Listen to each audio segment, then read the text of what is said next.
Okay, so you want to own an American diner. You've seen them your whole life, on every main street, on every highway exit. Open at 6 in the morning, still serving pie at midnight. People love diners. Americans are nostalgic about them. The coffee is always on. The menu has something for everyone. It sounds like the most American business you could ever own. It is not the business you think it is. The average American diner operates on a net profit margin of 3 to 9%. That means for every $100 on the table, you keep less than 9. The rest disappears into food costs, labor, rent, and equipment that breaks every single week. And there's something else. Something nobody tells you before you sign the lease. A diner isn't just a restaurant. It's a machine that only works if you're inside it.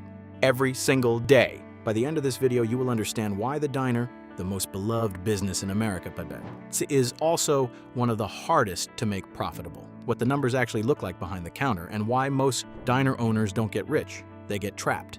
Let's start with what it actually costs to open the doors. What it costs to open the doors. There are approximately 37,000 diners in the United States. Most of them are small. Most of them are independently owned. And almost all of them started the same way. Someone with a passion for food, a love of community, and not quite enough cash signed a lease on a space they couldn't really afford and bet everything on the idea that Americans would always want a hot meal and a cup of coffee. Let's talk about what that actually costs.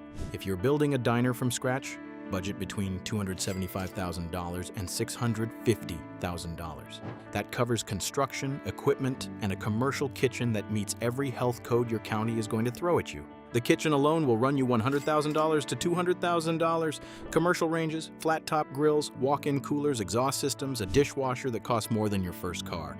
Then there's the build-out, booths, countertops, stools, signage, the chrome fixtures that make a diner look like a diner, another $50,000 to $150,000, the land or the lease. Most diner owners don't own their building, they lease it.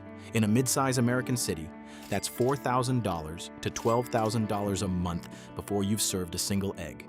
Then permits, health permits, fire inspections, business licenses, liquor licenses. If you serve alcohol, in some states, a full liquor license alone runs $50,000 to $100,000. Working capital. You need at least 6 months of operating expenses in cash before you open the door. Because diners don't become profitable on day one. Most take 18 to 36 months to reach consistent profitability. The ones that fail usually run out of cash somewhere in month 7. Add it all up. The realistic cost to open a new diner in the United States is somewhere between $400,000 and $850,000. And you haven't sold a single cup of coffee yet. But here's where it gets interesting. Most people who open diners don't build from scratch. They buy an existing one. An existing diner with a lease, equipment, and a customer base sells for between $150,000 and $400,000. That sounds cheaper. It isn't always. Because what you're inheriting along with the booths and the griddle is someone else's problems. Aging equipment that breaks down in the middle of a Saturday rush. A lease that renews in 8 months at a rate 40% higher than what the previous owner was paying. A reputation built by someone else that you now have to maintain or rebuild. The diner business doesn't come with a safety net. It comes with a daily bill. And that bill starts the moment the lease is signed. How the money flows. Now let's talk about what you're actually selling. A diner menu is one of the most complicated things in American food service. Not because the food is hard to make, but because of what it costs to offer so many things at once. The average diner menu has between 60 and 100 items. That means 60 to 100 different ingredients to stock, track, prep, and rotate. It means staff who need to know how to make all of them. It means food waste on items that don't sell. It means complexity in the kitchen that slows down ticket times. Here's what the food math actually looks like. A plate of eggs, bacon, toast, and home fries cost you about $2.50 to prepare. You sell it for $11.99. That sounds like a 79% margin. It isn't. Out of that $11.99, $2.50 goes to food. $4.20 goes to labor. The cook who made it, the server who brought it. $2.10 goes to rent, your share of the monthly lease, divided per plate. $1.80 goes to utilities, insurance, credit card processing fees. That leaves $1.39. $1.39 on a $12 plate. That's an 11.6% net margin on a good day before anything breaks. And here's the part that makes diner economics structurally difficult. You cannot price your way out of this problem. A diner customer has a price expectation. They're not coming to a diner for a $24 omelet. The moment your prices look like a restaurant, they stop looking like a diner, and diner customers go somewhere else. So you're locked into a narrow price corridor, high enough to cover costs, low enough to keep customers coming back. The only lever you actually have is volume. Turn those tables fast. Get customers in and out in 35 minutes. Run a full house for breakfast, lunch, and as much of dinner as the neighborhood supports, because the math only works if you're serving 200 to 350 covers a day. Most diners don't hit those numbers consistently. The ones that do are printing money.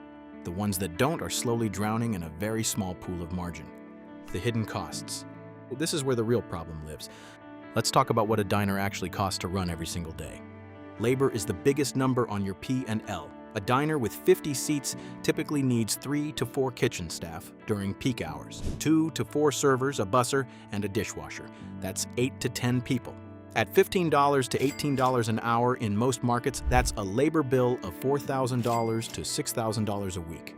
Over a year, that's $200,000 to $300,000 in wages alone, before tips, before payroll taxes, before health insurance if you offer it. Then food cost. Industry standard for a healthy diner is 28 to 35% of revenue. Egg prices fluctuate, bacon prices fluctuate, butter fluctuates. Everything you serve for breakfast is tied to commodity markets you have zero control over. In 2023, egg prices spiked 70% in a single year due to avian flu. Diner owners absorbed most of that. You can't just raise the price of a 2-egg breakfast by $2 without losing a third of your regulars. Then there's equipment. A commercial flat-top grill costs $3,000 to $8,000. A walk-in cooler compressor runs $1,500 to $4,000 to replace. A commercial dishwasher, $5,000 to $12,000. These things break. They always break on a Saturday morning. And when they do, you either fix them immediately or you lose the revenue you needed to pay for the repair. Smart diner operators budget 2 to 4% of annual revenue for equipment maintenance. On a diner doing $600,000 a year in revenue, that's $12,000 to $24,000. Most first-time owners don't budget for it. That's part of why they fail. And then there's the one cost nobody in the food service industry likes to talk about. Food delivery platforms. DoorDash, Grubhub, and Uber Eats take 15 to 30% of every order placed through their platform. That's on top of your food cost, on top of your labor, on top of everything else. A diner that does $500 in delivery orders on a slow Tuesday hands $100 to $150 of that straight to an app. For what? For the privilege of being listed next to every other restaurant in a 2-mile radius. The platforms aren't optional anymore. Customers expect delivery. Diners that don't offer it lose customers to ones that do. But every delivery order that comes through the app is an order that costs you more than it would have if the customer had walked through the door. The food delivery apps are doing to diners what the oil companies do to gas stations, taking the majority of the margin from a business that was already operating on almost nothing. The real nature of the diner business. Here's the part of the diner business most people never understand. You are not running a restaurant. A restaurant has a head chef, it has a manager, it has a front-of-house team and a back-of-house team. It has systems that allow the owner to step away. A diner is different. A diner runs on the owner. In survey after survey of independent diner owners across the United States, the same answer comes back. The average owner works 60 to 80 hours a week. They open the kitchen at 5:30 in the morning, they handle the supply delivery at 6. They cover a shift when someone calls in sick. They fix the grill when it goes down, they close the register at night, and they do the books on Sunday evening before doing it all again Monday. A diner that has a great owner-operator at the center can function beautifully. The moment that person takes a 2-week vacation, the wheels come off. This is what separates a diner from almost every other business in this series. A gas station can run without the owner present.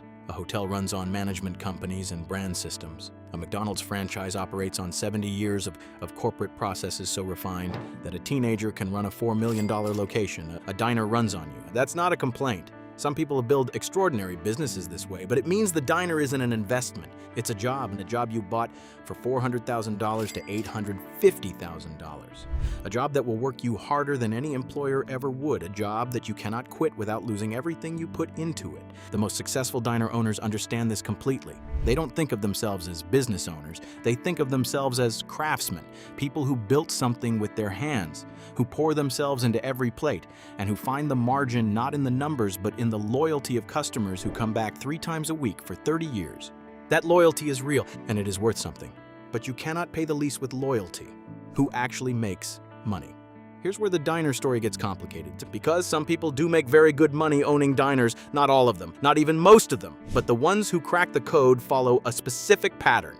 Meet Tom Katsaros. Tom came to the United States from Greece in 1987. He didn't speak much English. He had $3,000 in savings. He got a job washing dishes at a diner in New Jersey. Within 2 years, he was working the grill. Within 5, he was managing the floor. In 1995, he and his brother pooled their savings and leased a 60-seat diner in a New Jersey suburb that nobody thought would work. Today, Tom and his family own 4 diners, 3 in New Jersey, 1 in Pennsylvania. Combined annual revenue, over $6 million. The pattern Tom followed is the same pattern you see behind almost every financially successful independent diner in the country. First, location, not concept. The diners that survive are in neighborhoods with traffic, near a highway exit, near a hospital, near a school, near an office park.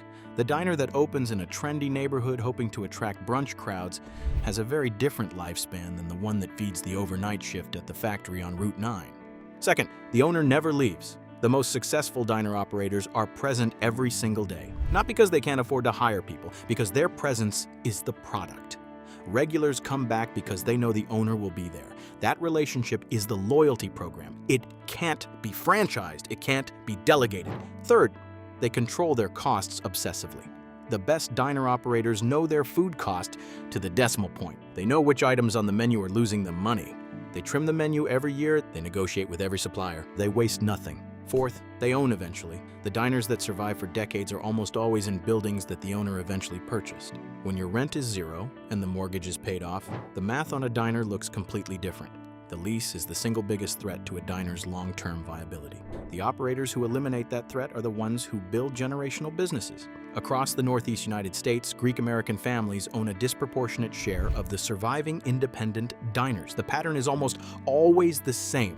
First generation washes dishes, second generation manages the floor, third generation owns the building. That's 3 generations to make a diner work the way people assume it should work from day 1. The math. Let's close the loop. 2 scenarios, real numbers. Scenario 1, you open a 50-seat diner in a mid-size American city. Good location, near a hospital. Steady breakfast and lunch traffic.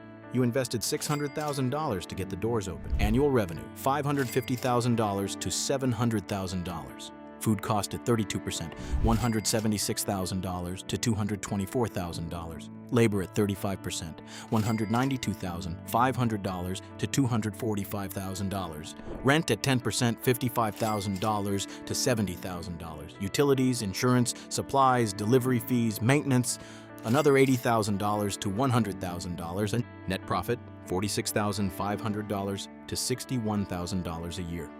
On a $600,000 investment, working 70 hours a week, that's a 7 to 10% return, less than an index fund, with considerably more stress. Scenario 2, you're Tom Katsaros. You've been running your first diner for 8 years.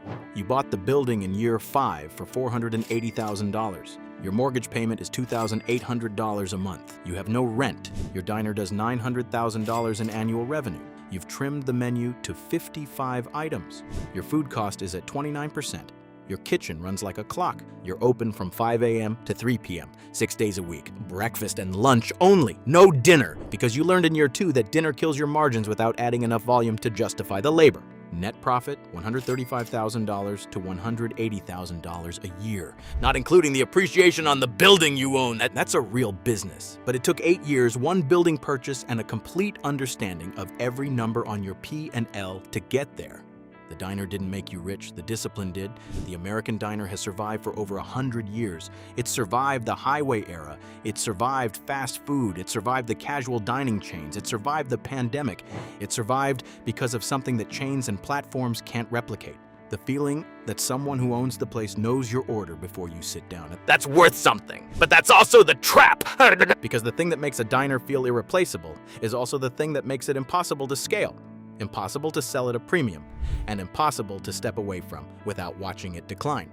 The business you think you're buying is an institution. The business you're actually buying is a daily commitment to be the first one in and the last one out, for as long as the lease holds and the grill still fires. Some people are built for that, most aren't. The coffee is always on. The question is whether you want to be the one making it.